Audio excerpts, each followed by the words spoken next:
Vous savez ce que c'est que l'inertie? J'ai fait du vagabondage, vous me parlez de gros mots, monsieur. Moi, j'étais un vagabond. Vous me parlez de mots immersis et autres, monsieur. Oui, c'est l'inertie. Inertie. Inertie, je ne connais pas.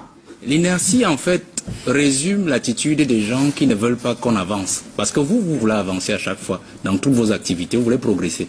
Alors, vous avez parfois dans la vie des gens qui vous empêchent d'avancer. Vous faites la politique?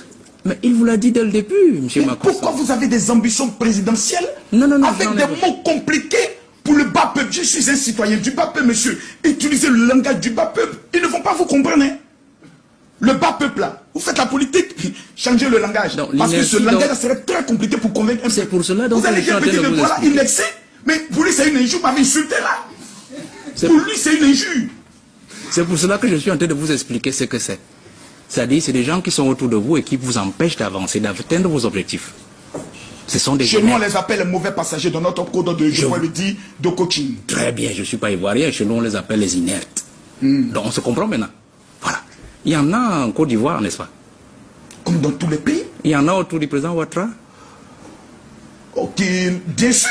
Des gens qui l'empêchent d'avancer. Bien sûr. Dans tous les pays. Et qu'est-ce qu'il en fait? Qu'est-ce qu'il en fait?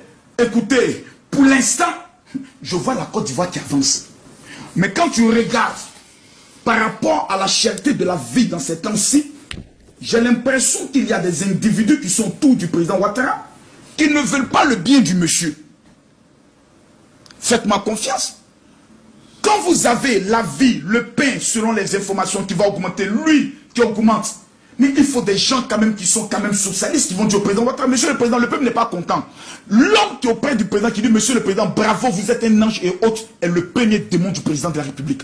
Il faut quelqu'un comme Marcos pour lui dire, monsieur le président, le peuple n'est pas content sur le plan social. Très bien. Donc vous, là, je peux vous concéder. Voilà. Vous pensez que, quel est le traitement qu'il devrait leur réserver? Pardon? À ces mauvais passagers. Il doit tous les écouter. Vous savez, quand vous êtes un président, vous devez avoir deux versions. Gauche et droite. Et les deux versions doivent être des versions contradictoires. Ça vous permet de prendre, vous, la décision. Parce qu'à la fin du film, ce ne sont pas vos conseillers qui seront jugés. C'est vous qui êtes le président de la République. Donc je pense que souvent les mauvais passagers sont importants dans nos vies parce qu'ils nous permettent aussi de nous remettre en cause. Non, ce qu'on n'a pas parlé des mêmes personnes, c'est des gens qui vous empêchent d'avancer.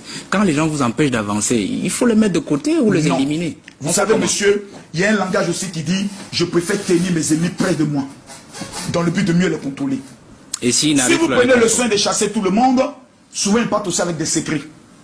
Et des secrets qui ne sont pas souvent fabuleux. On ne peut pas les envoyer à la Maca la prison savez, chez vous? Si on doit amener à la Maca toutes les personnes qui ne pensent pas comme nous, c'est peut-être toute la moitié de la Côte d'Ivoire qui sera à la Maca. Et que pensez-vous des bandits à col blanc? Pardon? Des bandits à col blanc. Chez nous, on appelle les gens qui mettent l'argent dans les mains dans les caisses de l'État des bandits à col blanc. Je pense que si j'étais président de la République, je ferais voter une loi. Toute personne qui est reconnue coupable de détournement des deniers publics, 20 ans. Même si c'est un rond, 20 ans. Il n'y a aucune loi en Côte d'Ivoire qui condamne ceux qui mettent la main à la caisse? Il y a des lois qui condamnent, mais je serais allé encore plus loin. Créer un organe indépendant d'audit sur tous les ministères, toutes les directions. Avoir une tolérance zéro. Parce que voler l'argent du peuple est la pire de toutes les malédictions qui existent au monde. Il y en a en Côte d'Ivoire qui volent l'argent du peuple. Il y en a dans tous les pays, il y a tous dans tous les pays. Non, en Côte d'Ivoire. Mais il y a des voleurs en Côte d'Ivoire comme il y a des voleurs au Cameroun. Qui par exemple en Côte d'Ivoire? Mais je n'en connais pas, mais monsieur. Allez voir souvent les maisons des directeurs des affaires financières de certains ministres. Tu te dis le monsieur a tout son agent de sa Range Rover. Monsieur, dans tous les pays, il y a des voleurs. C'est un esprit qui habite dans le corps des gens et qui les amène à voler. Rentrons dans le patriotisme. Je vais à bâton rompu avec vous, je circule. Allons-y. Allons dans le patriotisme. Alors, j'ai suivi là tout à l'heure et Rodrigue là a fait fort de le relever, c'est-à-dire que vous avez soutenu Ouattara et vous l'avez dit d'ailleurs tout à l'heure. Et vous avez... Je le soutiens. Non, j'ai bien suivi. Vraiment, j'ai bien suivi. J'ai bien suivi. Alors, si vous fallait choisir entre Babo et Ouattara... Les yeux fermés, vous connaissez? C'est Ouattara? Bien sûr. Qui est le plus patriote des deux? C'est Ouattara. C'est Ouattara? Oui. Les raisons? Les raisons, c'est que le président Laurent Gbagbo, présenté comme étant un patriote, un panafricain, a renouvelé tous les contrats de Bouygues et de Bolloré. Tout il a donné aux Français. Le pétrole découvert en Côte d'Ivoire récemment, monsieur, qui nous met au même niveau que Dubaï. Le président Ouattara ne l'a pas donné à la France, à des Hollandais. Le président Emmanuel Macron est le petit en matière d'études du président Ouattara. Ils n'ont pas le même niveau intellectuel, ni la même expérience professionnelle. Donc lorsqu'il parle en tant que des chefs à chef. Peu la femme, la fille patriotique, pour faire croire qu'on est patriote, et puis renouveler, voyant l'armée française tuer des citoyens et dire, ce n'est pas la France qui attaque la Côte d'Ivoire pendant que tout le monde voit la France nous attaquer. Pour moi, j'estime que tu n'es pas patriote. Alors, je suis très content parce que vous êtes entré dans cet élément. Là, la société hollandaise dont vous parlez, on va taire le nom. Mais elle est détenue à 65% par une entreprise française. Donc, en fait, Ouattara a donné aux Français. Donnez-moi le nom. Non, j'ai dit on ne donnera pas le nom. Non. Je veux qu'on me donne le nom. Non, on ne donnera pas le nom. Non, c'est important. Vous irez vérifier. J'avais évoqué la société hollandaise. Mais non, vous savez, c'est important. Mais donc, ça veut dire qu'il connaît le nom. Non, Donc, vous savez, Donnez le nom. c'est bien facile souvent par les politiques au Camerounais de souvent donner des chiffres. C'est très facile. Moi, souvent, je vous les écoute sur la politique de la Côte d'Ivoire, qui donnent souvent des informations, mais des informations gauches. Vous dites que la société hollandaise appartient à 65%, mais vous donnez une référence. Non, donnez l'entreprise et on pourra se référer. Monsieur, moi je donne le nom du pays. Vous me dites que vous connaissez l'entreprise. Le pays, c'est pas une entreprise. Certainement. Je n'ai pas le nom de cette entreprise. Voilà, allons, continuons.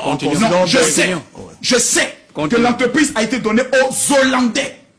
Voici le thème. On ne donne pas un pays, on donne une entreprise à multinationale. Le thème a été donné. Maintenant, vous donnez une information. Elle est détenue à 65%. Mais c'est à vous maintenant de prouver. Je peux même encore vous ramener même en Côte d'Ivoire. Une entreprise au Cameroun, une entreprise de droit camerounais, mais détenue par des Ivoiriens. C'est possible. C'est techniquement possible. Oui. Pour ça, je n'en disconviens pas. Mais lorsque vous dites qu'elle est détenue par des Ivoiriens, mais vous en apportez premièrement quoi? Le conseil d'administration. La fiche peut être disponible ou bien vous n'êtes pas venu avec la fiche technique de cette entreprise. On peut continuer. On peut continuer. Vous avez terminé? J'ai fini. Il m'a envoyé cette affaire, j'ai un peu regardé 2 ou 3 choses, je me suis dit, est-ce que ces gens connaissent vraiment la Côte d'Ivoire? Est-ce qu'ils connaissent le Cameroun? C'est un petit jeu auquel vous et moi on va se prêter. Vous connaissez votre pays? Je connais mon pays. L'histoire de votre pays? Oui, ce qu'on a appris, je pourrais le dire, à l'école, et puis quand même j'ai vécu en Côte d'Ivoire. Que vous rappelle 1843? Non, ça je ne me rappelle pas. C'est la date du premier protectorat de la France sur votre pays, Côte d'Ivoire. 1893, ça vous dit quelque chose? Non. Voilà. C'est la date où votre pays est devenu une colonie française. 1893. Voilà. Vous connaissez? Encore CM1. Je pense qu'en récitant, en regardant les cours, je vous aurais répondu clairement. Très bien, je vous comprends. Vous connaissez... Vous connaissez... Non, ça rapporte de l'argent. Hein. Ça peut faire des calls dans une émission de télé. Ça peut faire des calls, donc ça peut rapporter de l'argent. Donc réfléchissez-y. Non. Vous connaissez Pierre-Marie Coty? Marie Coty, je ne la connais pas. Non, c'est un homme. Je ne le connais pas. C'est un homme. Je ne le connais pas. C'est lui qui a écrit les paroles de votre hymne. Je ne le connais pas, ce monsieur. Voilà, c'est lui qui a écrit les paroles de votre hymne. Vous connaissez quand même votre hymne, vous pouvez chanter votre hymne. Salut aux terres d'espérance, pays d'hospitalité. Non, chantez. Salut aux terres d'espérance, pays de l'hospitalité. Tels les gens remplis de vaillance ont relevé ta dignité. Merci. J'aime beaucoup... la deuxième ligne de cette strophe, votre couplet, c'est-à-dire pays d'hospitalité. Parce que j'ai même vu que c'est... Ils ont dit pas... ça ne veut pas dire hôpital. Non, pays d'hospitalité. Pays d'hospitalité. D'ailleurs, je crois que l'un des slogans de votre CAN l'année prochaine, de Coupe d'Afrique des Nations, ce sera justement quelque chose comme ça qui portera sur l'hospitalité. Donc j'aime cela. Et je me suis posé la question quand il y a eu tous ces conflits sur Facebook, est-ce qu'ils savent même, est-ce qu'ils connaissent même vraiment ce qu'il y a dans leur hymne, ce que Pierre-Marie Coty avait écrit dans leur hymne. Et je me rends compte que vous chantez bien votre hymne, même si vous ne connaissez pas qui l'a inventé. Alors, rassurez-moi, monsieur, vous avez parlé de plusieurs sujets, on va rentrer au fur et à mesure. Samuel Eto'o, ça m'intéresse. Vous savez que c'est un jeune? Pour moi, un jeune à partir de 30 ans n'est plus jeune. Bon, disons que... Pour moi, ma philosophie, à partir de 30 ans, j'aime l'appeler monsieur. Non, monsieur et jeune, c'est 2 choses différentes. Bon, considérons le jeune entre guillemets. On s'est compris, Ok, pour moi, il n'est pas jeune. On s'est compris. À 43 ans, même quand on me dit que je suis jeune, ça me choque. Je m'estime déjà un peu vieux. Non, on s'est compris.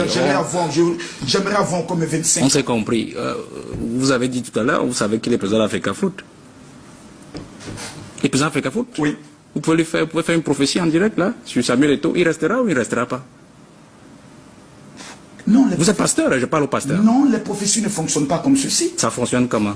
Non, les prophéties, ce n'est pas moi, tu peux venir sur un plateau pour vous dire Dieu me dit que Samuel Eto'o restera et autres. Non, ça ne fonctionne pas ici. Considérez que j'ai apporté une blessure que vous Je devez prends le soin de guérir. vous dire une chose. Si Samuel Eto'o ne reste pas à la tête de la FECA Foot, ça serait la plus grande humiliation pour le Cameroun. J'ai la prophétie. Ça veut dire qu'en fait, vous venez d'avouer qu'il n'y sera pas. Pour longtemps. Non. Je le dis, c'est maintenant vous, votre responsabilité en tant que Camerounais, de pouvoir maintenir quelqu'un qui détient le plus puissant carnet d'adresse dans le domaine du football. C'est votre responsabilité. Perdre un tel homme, ce serait convaincre et ce serait nous montrer aux yeux du monde entier que nous pouvons avoir des braves fils de ce pays. J'ai ma capables de prophétie. pouvoir changer les choses. J'ai ma prophétie. Non, je ne pense pas que ce soit une prophétie. Et je déteste les thèmes prophétiques. Parce que la prophétie et le prophétique est quelque chose de sérieux. Ça veut dire Dieu dit. Or là, ce n'est pas Dieu qui dit. C'est Makosso qui vous dit. Arrangez-vous, monsieur le politique, de garder Samuel Eto'o pour l'intérêt suprême du football camerounais. Très bien. Qui souffre déjà. Très et qui bien. n'a pas remporté sa canne. J'ai ma prophétie. Alors, Si ça peut vous faire plaisir. on peut avancer. Avançons. On peut avancer.